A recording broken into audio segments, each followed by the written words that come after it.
Welcome to the podcast show called Learn or Be Learned, Education for the Hungry, and this is the mini-series called Conversations for the Hungry, where I talk to guests and learn more about them and dive in. I'm your host, Shiva Danishekar. This is episode 15, and let's talk. So I'm here with Seth Parker. We've actually, been avid entrepreneurs since third grade. We did the whole SpongeBob business venture where I did the SpongeBob doodling and he did some of the marketing tactics, and then we sold a total of 0 units. That was pretty impressive. Yeah, it varied between that and some paper cell phones that amounted to a lot of wasted paper and some trouble and 0 profit, like you said. Seth, why don't you just tell them a little bit about what you do, what you're currently up to, and stuff like that. Yeah, so I'm currently a senior at Lyon College. It's a tiny college, private college in East Arkansas. Double majoring in business administration and economics. And like Shiva, I'm looking to become a young entrepreneur. I got some business ventures going on. I'm looking to start a financial education company aimed at creating an app for kids in high school to learn basic finance. That's so cool, dude. I'm very excited to see where that goes in the next coming months and years. I wanted to ask, with COVID happening and the whole pandemic, it seems like we've had a big shift in, who you are, who I am. We've had a lot of introspective moments and a lot of time to think. I just wanted to share with people, because maybe not everybody took the time, during this pandemic. There's been a lot of adversities everyone has their own. But I wanted to ask, what did you go through? What was your mindset shift, and how did that happen? Yeah, I'd say it was a big shock because obviously going second semester junior year and going to senior year of college, I wasn't sure what I wanted to do yet, but I was feeling the stress of it. And beginning of the year, I was taking that out on the weekends, drinking with your friends, finally 21. And when that was all taken away, it was a big reality shock because I didn't know what to do with myself on the weekends. I mean, COVID, you can't go out. So I really started to break down, well, why am I doing those things? What makes it fun? Realizing that it was an escape was a real shock for me because I had to face the fact that I was trying to escape my reality and I didn't want to do that anymore. Yeah, I think I had a lot of time to think, and I think that's the most important thing you could have done. We were kind of talking about this whole New Year's resolution thing, it's when the way we don't believe that there even is a New Year's resolution. I don't think anyone should be waiting till January 1st to, start their new habits. I think you should start now. Habits are very difficult to build. They don't just happen overnight. And that's kind of why we see a lot of people drop their goals, right? Especially health related ones. Yeah, I mean, I myself have set goals before, beginning of the year rolls around and I'm going to lose 10 pounds of just fat and I'm going to start this diet. Well, then comes Super Bowl and your Super Bowl party, and you don't want to just sit there while everybody else is having the dip and the chicken strips and whatnot. And so you fall off the wagon because you're complying to these things that society has said you should do.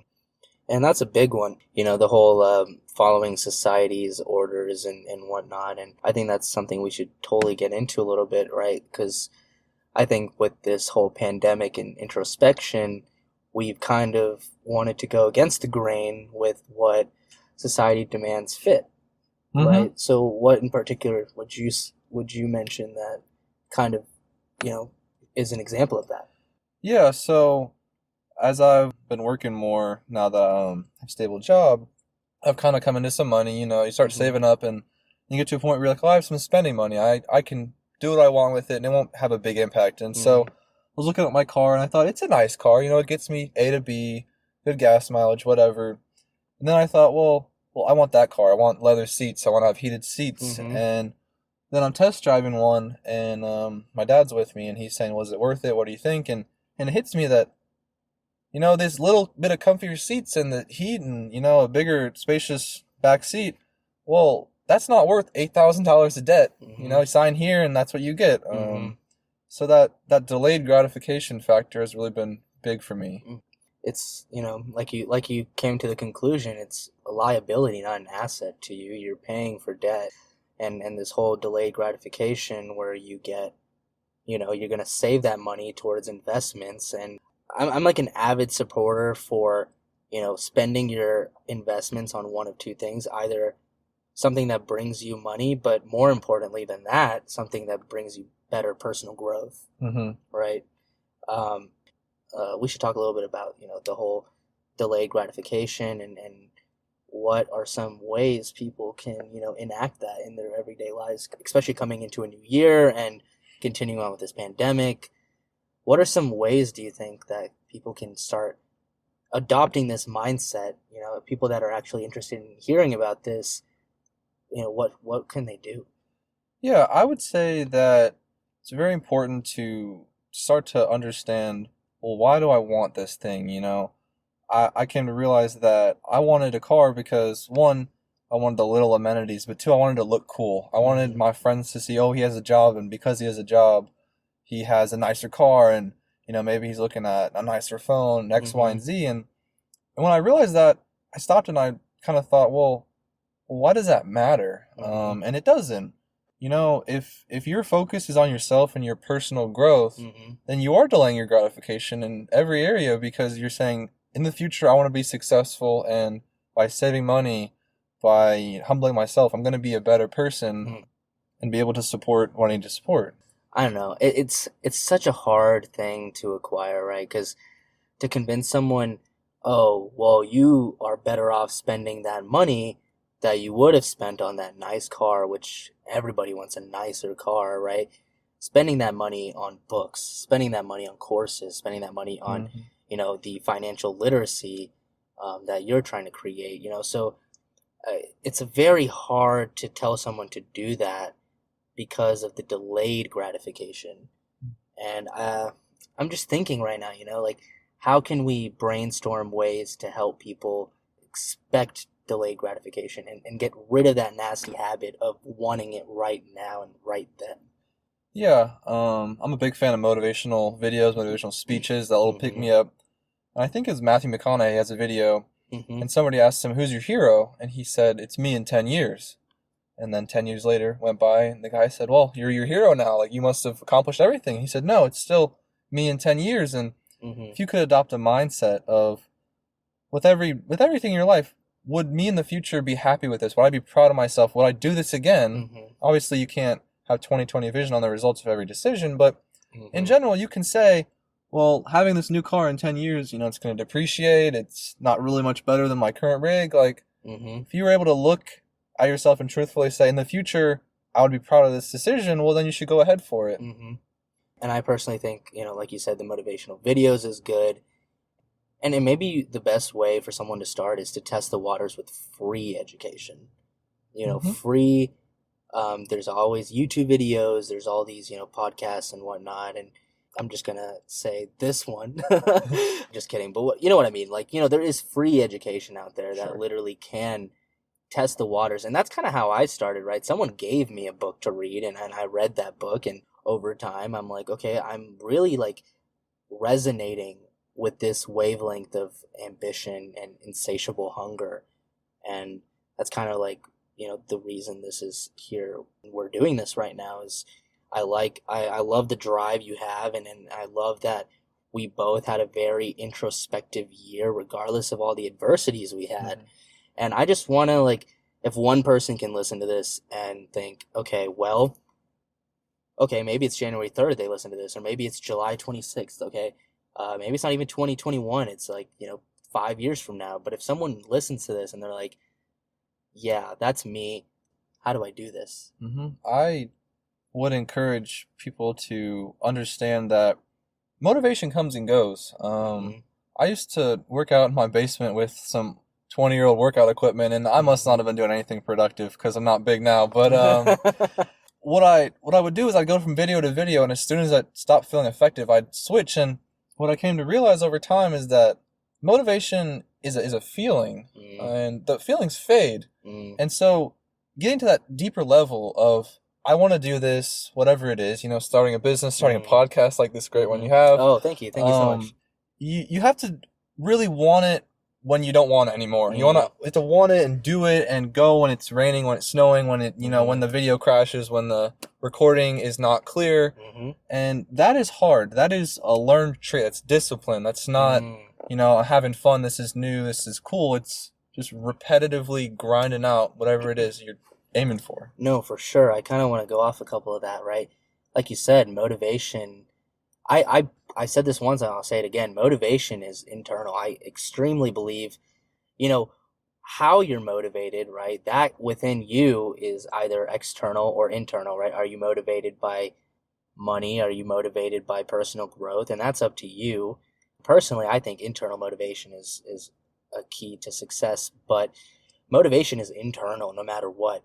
I think what others can provide is inspiration. Right? Sure. People can inspire you to want to be motivated. But motivation, like you said, comes and goes. And I think discipline's a big one, but I think another big one is passion. The only way you're going to do this day in and day out, you do another podcast episode and it gets 5 views, yeah, you're still grinding it out because that is your passion. You enjoy doing that. And some people want to do a podcast because they want to get bigger. They want to make music or do a business because they want it to be big. But they're not willing to see the failures or they're not willing to see the fact that they got one sale because that's not truly your passion.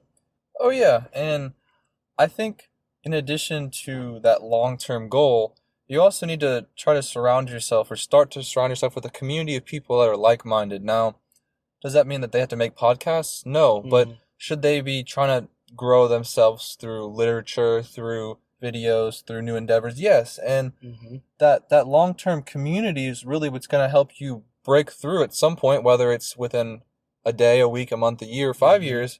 It's that continual just evolution of yourself and those around you. Yeah, no, I completely agree with that. I think books are an excellent way to grow as a person, your mindset. I really like these guest episodes because I really get to hear other people's perspectives and hopefully someone finds, just a little bit of value or a little bit of inspiration to do something different. And I want whoever's listening to this, whether you already passed the new year and you're now being like, damn, I didn't actually do half the stuff that I had on my list, or it's before the next new year and you're saying, oh, I'll just do it January 1st. I want people to say, I'm going to do that now. And building habits, right? I guess we should talk a little bit about that because building habits don't happen overnight. You don't just, adopt 7 new habits and do that like an on switch because it's very difficult. Like if you want to eat cleaner, work out every day, and read a book every day, not like a full book, but like read every day. Those are all not going to happen instantaneously. And I think maybe, ease into it. Maybe start with eating a bit cleaner or maybe switching from soda to seltzer water or something, and then, or juice, and then like slowly switching to water mainly, and stuff like that. And like slow switches or going to the gym once or twice a week, and that's what I think. And I think that's why a lot of reasons why New Year's resolutions fail is because people go head first into the game. And I know I'm a culprit of this. And we were talking about this earlier, like you tend to do this too. You get an idea and you jump on it. Maybe the real thing that everyone says, and it's so cliche, but it's just some patience and you got to go slower. Yeah. And I really think you have to be your own champion. You have these personal victories that you're in the dark and nobody sees it, but you just had your first week of going to the gym, however many days you set out, or you ate clean and maybe you lost half a pound, or maybe you gained half a pound, or you hit your little goal. And what was a big shocker for me is there was no celebratory community standing there. Oh, good job, Seth. Like, you hit your goal or you consistently did this for a month. Well, that's okay because you're there, you grew, you did better, you learned something, or maybe you didn't do better, but you learned something. Well, that's a victory. And you should celebrate that each step of the way, or else you're not going to make it to the end. I think another big deterrent, right, is failures. I want to ask you, do you think failures is something people should really dissect? Or do you think failures are something people should, with a mindset of, oh, I'm not going to do that again. I need to grow from it. I guess I kind of answered my own question. There's like a healthy balance, maybe, right? What do you think about that? Yeah, so I think if you ask anybody that knew me, I am the worst at failing. I fail so badly because I want to take it personally. I want to say, "Oh, that was so bad, and I did Mm-hmm. so bad," and internalize it. And you can't do that. Mm-hmm. You got to have the memory of a goldfish when it comes to those feelings. But Mm-hmm. there is a lesson to be learned in every failure, and I think there's some famous quote, and it goes, "I never fail. I either win or I learn." I think that was maybe Michael Jordan. I'm not sure, but it's hard to accept that because nobody likes to fail. Mm-hmm. But there is a good lesson in every failure, and you know you don't have to internalize it all. Mm-hmm. You need to let it go, and I mean I'm still working on this Mm. process, Yeah, of whether course. in personal or professional life. Mm-hmm. But I think it's a lifelong thing. Failure will always happen, and you should accept that and almost be grateful for it because if you never failed, you would never know what success looks like. Mm-hmm. I want to expand on that. I really liked that quote that you said, Mm-hmm. right? I either win or I learn, and that's a really good way of looking at it, And the whole thing you said about emotions, I think that's a big thing. I think you should logically look at your failures and not have emotional attachment to them. Did you? And I think a big one, I think a lot of people can relate to is the stock market. Mm-hmm. People, emotionally attach themselves to the money that they invested. And I'm not going to say like I didn't do that. Of course I did that. I had to, learn my way that, and I didn't invest a lot. For me, it taught me such a valuable lesson that to detach my emotions from money. And that's the thing with emotional attachment. How are you supposed to donate?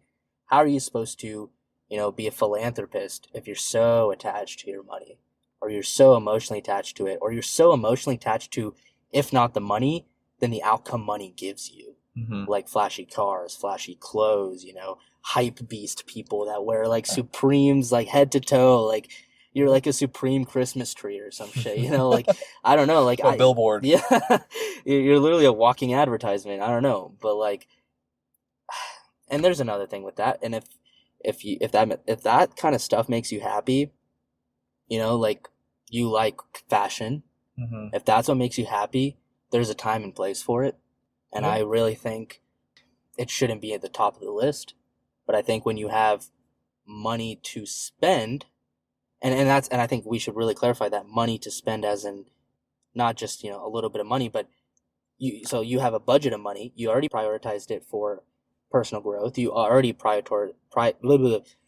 prioritized it for investments, whatever else you're doing, right? Sure. Payments and whatnot, and then that extra money is what you spend on that stuff, or you use your assets to build it, right? Yeah, we're not trying to say that you shouldn't treat yourself, Mm-hmm. but you should understand that treating yourself does not mean $200 on a shirt that you're gonna Mm-hmm. wear maybe once a month. Um, Especially when you can't afford it. yeah, you really need to understand like that money that's a whole month of groceries really for Mm-hmm. a single person. Um, and don't get me wrong, I love fashion. I love shoes. I love a nice shirt. I love Nike and all that. Mm-hmm.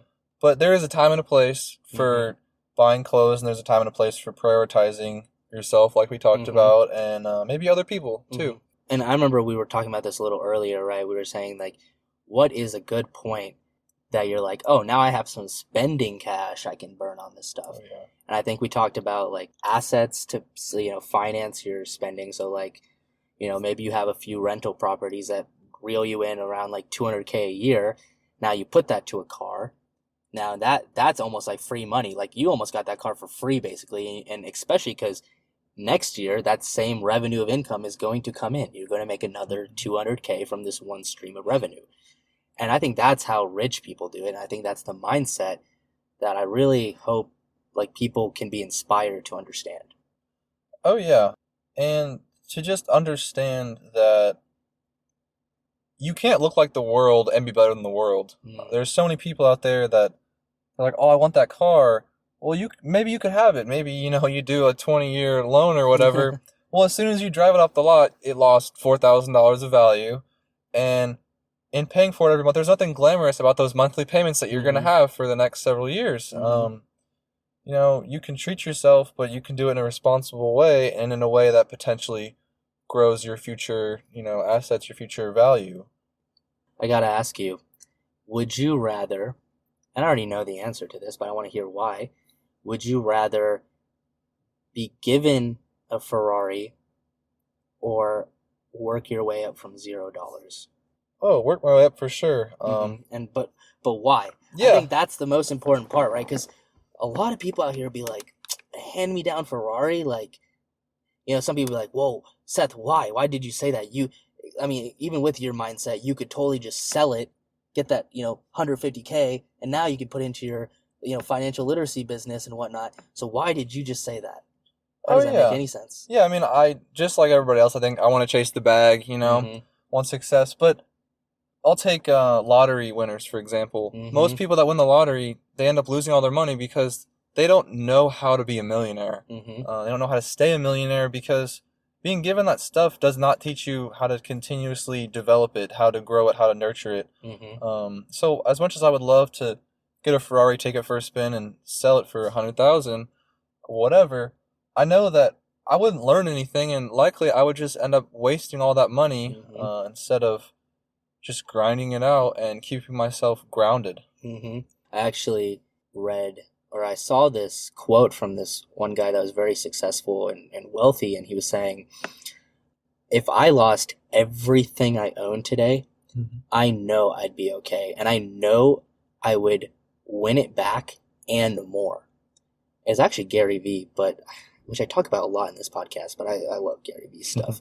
He talks about how he is 100% okay with losing everything and starting over because it's that mindset he developed. A lot of people would cripple. A lot of people, like, especially lottery winners, like you said, they got that money real quick. They're going to lose it real quick. Mm-hmm. And the thing is, and the weirdest thing is not even just lottery winners. Oftentimes, like NFL players and people that got like millions per contract, some of them end up like broke or like as a PE teacher or something, or like they used to make big bucks and now they don't. And you see them and it's because they never spent that money on their mindset or their growth or how to replicate and make more with that. Oh no, like a big example is Allen Iverson. Mm. He made, I think it was like over $200 million in his career as an NBA player with endorsements and whatnot. And he lost it all, one, because he had a really bad agent. He didn't invest in those around him. His community just took and took and took. Mm-hmm. And he just gave and gave and gave. The other thing was that he didn't care. He wasn't, he thought he made it. He thought that was the end. And, Mm-hmm. You're 20, 30, 35. Well, you still have the rest of your life ahead of you. I mean, we're living longer and longer these days. And luckily, he had a different person in his life that had some insight. And I think when he turns 50, he's going to get like $10 million a year for 5 years from Reebok or something, which is, I mean, that's a saving grace for him. He's a washed-up professional athlete. What's he going to do? Yeah. But a lot of people don't have that, and a lot of athletes, like you said, end up blowing all that money, and then you've wasted the prime of your life having a good career, but you can't go back on it and draw money from that career. Yeah. I mean, it's over. I think a big thing that we're kind of talking about so far in this whole episode is it seems to be about knowing yourself. Oh yeah. Knowing what to do and how to build yourself and really just knowing yourself, right? Do you have any like thoughts or anything you want to add about that? Yeah, I think personally I've run away from myself for a long time. In high school I kind of, as you remember, I was kind of jumping in and out of relationships. And recently I've been just kind of appreciating who I am and understanding more of myself, and it's okay to take yourself out on what I guess what could be called a date, and to read a book for yourself, and to do all these things for yourself, because at the end of the day, in your head it's just you, and you have to rely on that other person looking in the mirror at you. I love this quote. This guy says, "You might be better than me right now. You might be better than me in the next few weeks, the next couple months, next 6 months." But he's like, "You're not going to outwork me in the next 3 years or 5 years or 7 years.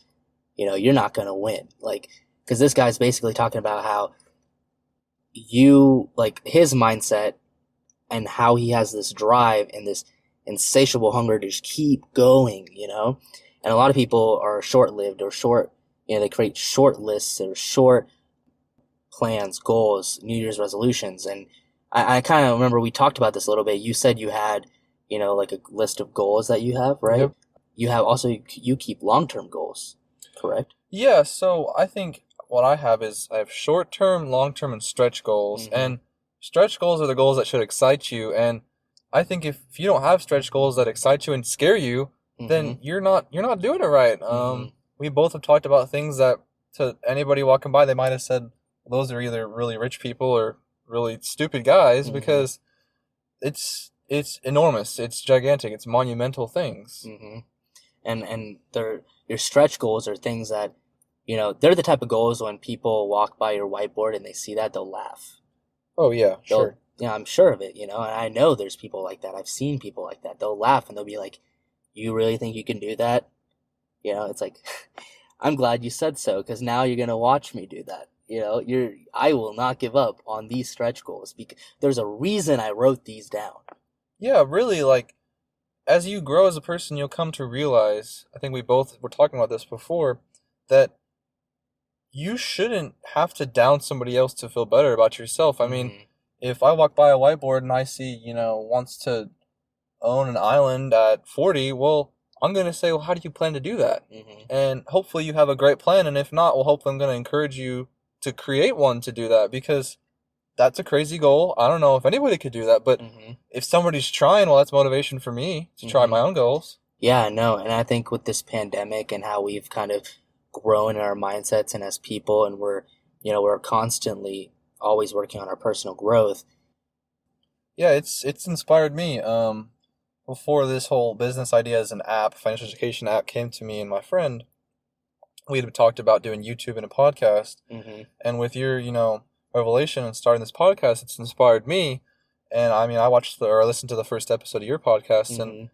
I was just getting back into reading books, and it really just inspired me to push on because, Mm-hmm. you're out here, you've read several books, you gave me recommendations, which I am eagerly going to read soon. But just seeing how you set a goal out and you started working towards it, and you've said, I'm making mistakes along the way, I know it's going to be bad, but that's okay because just starting is the hardest step for some people. At the end of the day, there's thinkers and there's doers, and we're both great thinkers, but we're also trying to be doers. We're trying to, Mm-hmm. accomplish all these things, and that's what everybody should strive to do. Mm-hmm. I think one of the biggest things for me over the quarantine has been just getting off of social media Yeah. and just saying, I want to work in silence. I want to work in the dark because all these people, like, you post a picture and then you get 5 likes in an hour and you're like, well, it must be bad. Well, why is that suddenly bad? I mean, it could be anything. And Yeah. just placing that self-worth into other people's opinions when you could just be grinding in the dark. Like, Mm-hmm. you're out here just busting these out. I mean, I checked the other day, it went from like 1 to like 4, and I was like, what's this man doing? Like, he just Yeah, yeah, started, and he's yeah. just busting them out. Yeah, so I think a big thing is knowing yourself, like we talked about. For me, I kind of put that off for a long time. I chose relationships, I chose soccer, I chose a lot of things that were good things, but I Mm-hmm. wasn't necessarily ready for like a commitment and whatnot because I didn't know myself, and Mm-hmm. so I just jumped around. I mean, I chose my college to play soccer. I didn't really even look if they had a good business program, Mm-hmm. and I got lucky enough to meet a lot of great people along the way. But if you don't know yourself, then you're not going to find your passion. You're not going to be able to move forward Mm-hmm. because where are you going to go? Yeah. Yeah. No, for sure. I definitely see what you're saying. I think, you should, especially when you don't know what to do, I think you really should do as many things as you can. Yeah, actually do them. I mean, you jumped into this, I'm jumping into my thing, and it's okay to jump into something and you get, an hour in and you say, I don't like this. I like the idea of it, but I don't like it. Mm-hmm. And then to just go to the next one, that's a victory. That's what we're trying to say here. That's a Yeah. win. That is a win. And you learned, you know? Yes. And we were talking to a friend earlier today, and we're saying, dude, he's like, I don't know what I want to do. And we were saying, you should create a list of what you don't want to do, what you're Yes. currently, your situation, your status quo, what you're doing right now. Make that list and see, what do I not want to do? What have I done that I don't want to do? And that will start to help you see a list that can help you deviate from those things, right? You have the job you don't want, so you don't want that job anymore. Maybe you should deviate somewhere else. Maybe you should try like a venture or something, maybe you're into that kind of stuff, or maybe you're not. Maybe you want to be an employee, but you don't know what you like to do and what you want your job to be. So you do a corporate job. You're like, oh, I hate working at an office. And then, you start becoming a studio producer and you're like, wow, I really love this stuff. So it's like just keep testing the waters. And if there's any time to do it, it's as early as you can. And I guess for anyone that's listening that's also, older than we are, I don't want to speak like I'm some like wise wizard that's like 100 years old with like a white beard or something, but I do think this is as applicable to any age as it can be, and it's never like too late, in my opinion. Oh no, I love what you said there. I really think it can almost be like a worksheet. Is you just sit down and you say, well, here's what a normal day is like in my life right now, and here's the result it gets. I'm not happy, but I'm not unhappy. I'm comfortable, but I don't have all the things I want. And if you just list it out and you say, okay, well, I wake up at 7 to be at work at 8. The drive is 30 minutes. I only have 30 minutes to get ready. Well, then you're rushing around and you're not preparing yourself for the day. You're not eating a good breakfast. You're not reading a book that helps you out. And by the time you get home from work, you're exhausted. You just want to sit on the couch and watch TV, and you're watching this media that's just like, say you're watching basketball. Well, you're not learning anything from that. Yeah. And this just analyzation of your day-to-day is going to show you what the long-term picture of your life is like. Yeah. And it's never too late to change it, but you have to make those changes. I guess to kind of wrap up this, what we're talking about, do you have any, last minute advice on people like, waking up at like 5 a.m. and, how do you spend your mornings? Yeah, so, well, I've kind of been experimenting with this recently. You told me about a book you read that kind of jumps into what kind of person you are. Yeah, chronotypes. Yeah, and so, I mean, the way I like is I like to wake up and go to the gym right away. Now, I've kind of found it tough to be productive later in the day by doing that, because when I wake up, I usually have good ideas. But usually, just in general, I like to wake up and get moving, whether it's the gym, whether it's just get out of bed, because that brain fog. If you don't get up, you just reach over and hit the alarm, you're going right back to bed. Yeah. So I like to get up on my feet right away, shower, go to the gym, whatever, and then read something that adds value to your life. I read my Bible every morning. Other people might read a motivational book. Whatever you're doing, you should look to add value and feed your mind as soon as possible before you get on with your day. I like what you're saying, because I've noticed for me too that works really well to front load my day with all the good habits I want to do. I've noticed, although I like working out later in the day, especially at night, I've noticed when you push it off to that late in the day, I tend to sometimes just like make up an excuse, or something happens like last minute. I have to go run an errand and I can't go to the gym at 7:30 anymore. So, that's why I like to front load my day, because one, everyone's asleep. A lot of people are asleep, and I can get the day early. And two, I know for a fact those are always going to happen. I know, I already know I'm going to be reading a book. I'm going to work out, I'm going to do these things, and they've already happened. So no matter what, the rest of my day is now like productive work hours, and I can't make any excuses. Yeah, I think my final point is, like what you just said, what I would call those is, that's like your 3 victories. That's your Trinity. That is your baseline. No matter how this day goes, after this point, I'm going to wake up early. I'm going to get a workout in. I'm going to add value, to my mental, whatever. And I'm going to drink a lot of water. I'm going to eat right. Whatever that third thing is. If you have your 3 victories every day, well, anything else is just gravy. It's extra. Yeah. I totally agree with that. And, you already by 8 a.m., when most people are waking up or just about to go to work, you've already hit your Trinity. The day is already successful. And now anything on top of that is just, like you said, the gravy. And now, by the end of the day, when you look back and reflect on your day, which I think is a really important thing. You should totally try that if you don't. But reflect on your day and see what good did I do today. Actually, Benjamin Franklin actually starts his day every day. In his diary, he used to start his day by saying, "What good shall I do?" And at the end of the day, he'd say, "What good have I done today?" I love that. Yeah, and look back and say, "What good have I done today?" And you hit your Trinity by 8 a.m. So anything on top of that. And that helps you like build that fire and that passion for things you like. And you're going to say, well, damn, I did all that stuff today. I got it all in, Yeah, and that leaves the rest of the day for whatever, you know? Yeah, yeah. Well, Seth, I love this like motivational mindset talk that we had. I Oh, really yeah. hope someone finds some value and some inspiration in this, and I really appreciate you taking the time to come on here and kind of talk about the stuff we always talk about anyways. So it's great you were here, man. I really appreciate it. Yeah, it was a pleasure, and I look forward to tuning into episodes soon.